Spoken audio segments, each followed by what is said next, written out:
It was incredible, Amiya said as she held the spoon in front of her face, frozen in place. Slop fell from it carelessly to the table in droplets, but she didn't care. She was surrounded by dozens of other soldiers, all of them discussing their experiences excitedly. As each person added their voice to the mix, the volume in the room exploded in a parabolic rise of intensity. She raised her voice, "I left my body and went, I don't know where, somewhere else." Kima furrowed eyebrows with concern. "What do you mean you left your body? You are your body. You can't just leave somewhere without it. That's not how physics works, Amiya." She pressed her name into flat, vindictive syllables. "I don't know, but that's the best way I can explain it. It was like I was drifting through space, free from everything I'm tied to here." Kima smiled with incredulity. "You sure it wasn't just the machine playing tricks on you?"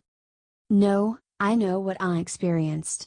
I left my body, but I was still seeing things, still breathing, only it felt like I was breathing in the crystal shards of a star, and each one exploded in my lungs with the warmth of I don't know, like a soft, white nectar. I know that doesn't make sense, but that's what happened." Kima squinted with suspicion. "I was in a bubble of clarity.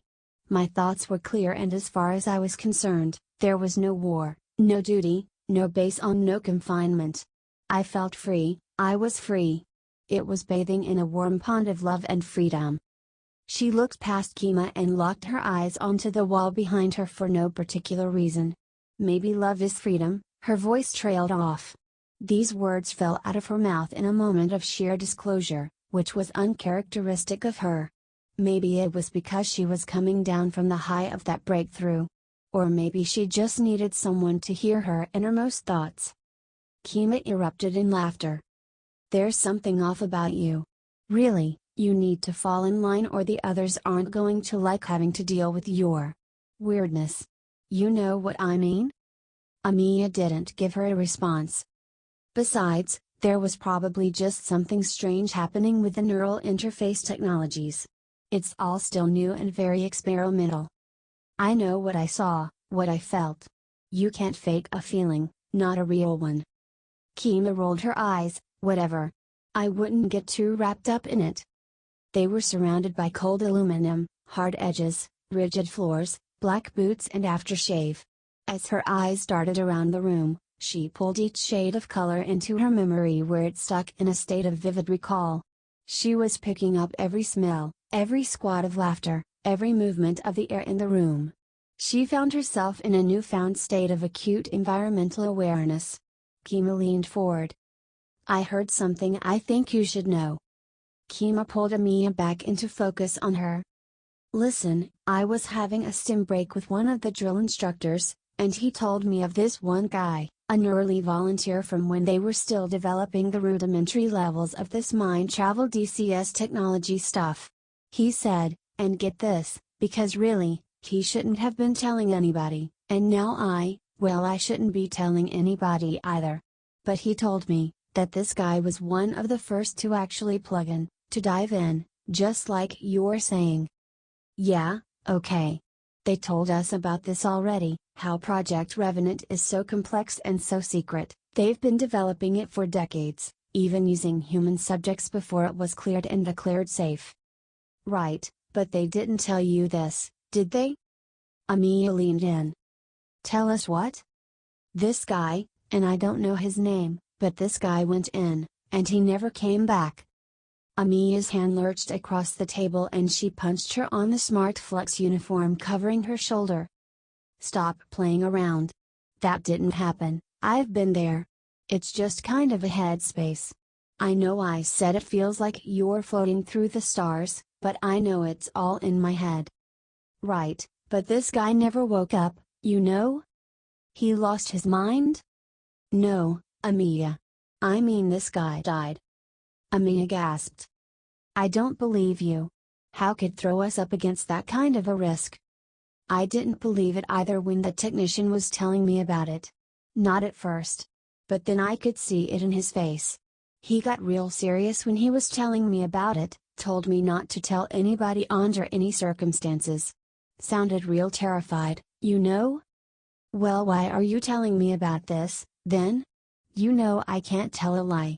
Plausible deniability doesn't work for me. And when I get plugged in full time, there's no keeping secrets from anyone. Listen, you'll be fine. No one will ever ask you about it. Yes, the guy died and that can be pretty frightening. But something strange happened afterwards. Yeah? Get this, he came back. Alright, I'm done. You're just messing with me. No, I'm serious. Why do you think they call it Project Revenant? Amiya didn't have an answer. You see, they have their secrets that they keep from us too. But you know what I think? Kima leaned in a little closer. I'm not saying he came back to life. When he died, he died. They consolidated his things with his body and the post-mortem processing services requisitioned him. But he, kind of like you said you did with your experience, he separated from his body too. But this guy got stuck in the machine and never came back. Weren't you just calling me crazy for suggesting such a thing? Yes, I was. But as I listened to you just now, I saw the same thing in your eyes, the same kind of awe as I did in his after his first time on the grid. Except with him I saw fear where in you I see excitement. I'm not following. It doesn't really make sense, the way I'm saying it, but now that I'm really thinking about it, I'm starting to believe that you're onto something. So what do we do now, then? I don't know, Mia. I'm just worried, I guess. It sounds like what happened before was a freak accident, so just be careful, alright? Be careful? How am I supposed to get through this training if this machine I'm supposed to master might end up killing me? Just forget I said anything. I'm sure it was some kind of a medical vulnerability on his part. If the technology really was life-threatening, they'd have either fixed it by now or called off the program. Amiya looked around the room. Happy faces everywhere, cheeks with color in them, rushing blood vessels, invigorated eyes, laughter, white sans teeth. It seemed most people were doing the same. They were sharing the stories of what they saw with their bootstrapped friends. But Amiya was no longer smiling. Was this real? A moment ago she was in love with the idea, the thought of being free to explore, to move around, to send and receive thoughts in an instant, to be aware of everything. She didn't know if she was really outside of her head, but she knew what she felt. It felt real. But would she be safe? Was she being told the truth?